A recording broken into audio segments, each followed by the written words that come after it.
Lewis structures can get complicated the deeper and deeper you go into chemistry, and sometimes it's hard to figure out how to draw the structure. The first thing we need to do is to count the number of valence electrons. In a molecule that we're very familiar with, such as carbon dioxide, we know we have 6, 12, 16 electrons, and we need to figure out how those arrange to fill the octets for all of those atoms. The skeleton structure is going to give us, we have a central atom, oxygens are on the outside, and this is generally apparent. Usually it's the more electropositive one, which is the less electronegative one, or it's just kind of the odd one out. It's the central atom. You can see the carbon's in the middle. But if we get this skeleton structure, we just give single bonds to our atoms, fill the octets on the outside, and then we start to evaluate and see how many electrons we actually have. So here we have 8 on this atom. So I'm going to count those these 2 electrons on the oxygen, 8 there, and 8 over here, which is our 16. Carbon does not have enough to fill its octet. We would need 4 more if these were actually single bonds.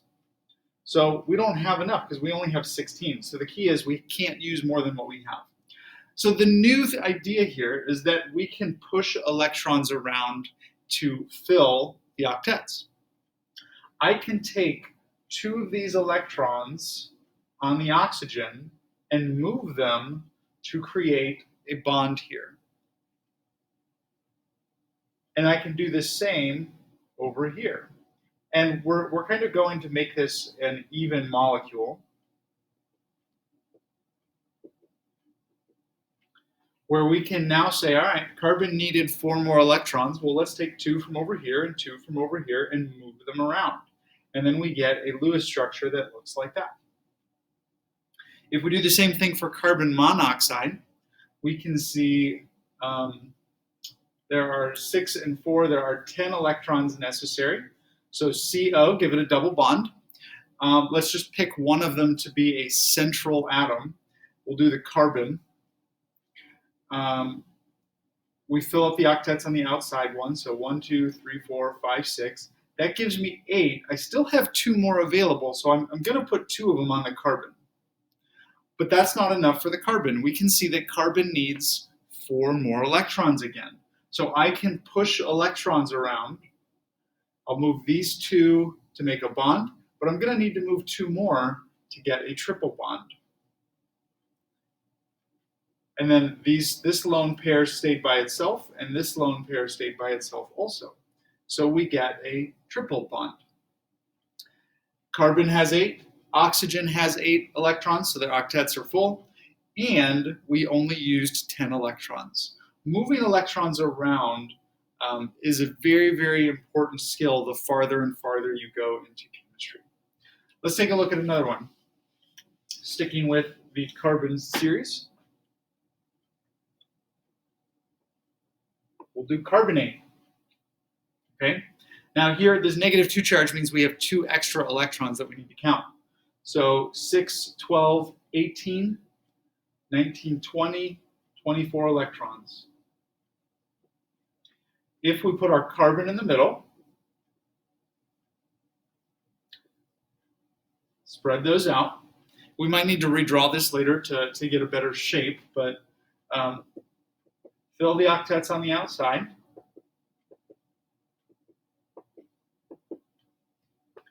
And count our electrons. Each oxygen with the bond has 6 of its own and 2 with the bond.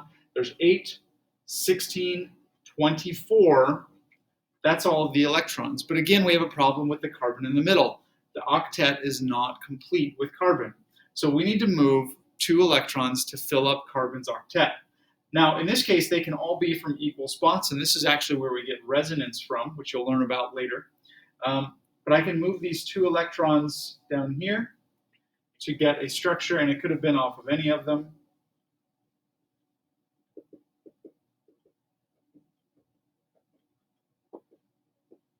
That looks like this. Okay, so we need to look at how to push atoms around. Now, not every element obeys the octet rule.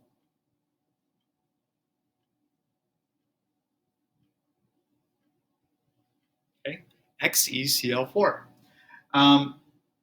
Here we've got xenon, which doesn't normally bond, but yet here we are, and 4 chlorines. So we've got 28 electrons plus another 8, 36 electrons. If we put our xenon in the middle and our 4 chlorines on the outside for our structure, fill all the octets on the outside atoms, and we count by 8s because they're all full. 8, 16, 24, 32. I actually have extra electrons here that I did not have in this structure yet. So those are going to go on the xenon in the central atom. I need 4 more electrons here, not from other bonds. This is breaking the octet rule. I'm not pushing electrons around, but I need to make sure that all 36 of those are in my structure. So this molecule is breaking the octet rule, and it has 6 domains instead of the typical 2, 3, or 4. So there we have our Lewis structure for XeCl2. The most important thing we need to do is count electrons and understand how they can be moved around in order to fill the octets. So it's going to take a lot of practice to get structures. Sometimes we want to rearrange them to make once we start talking about what shape does this make, we'll start to redraw our structure so that we get the right shape. But this is kind of our simple solution for drawing Lewis structures with the counting electrons in the pool and just moving them around to fill the octets.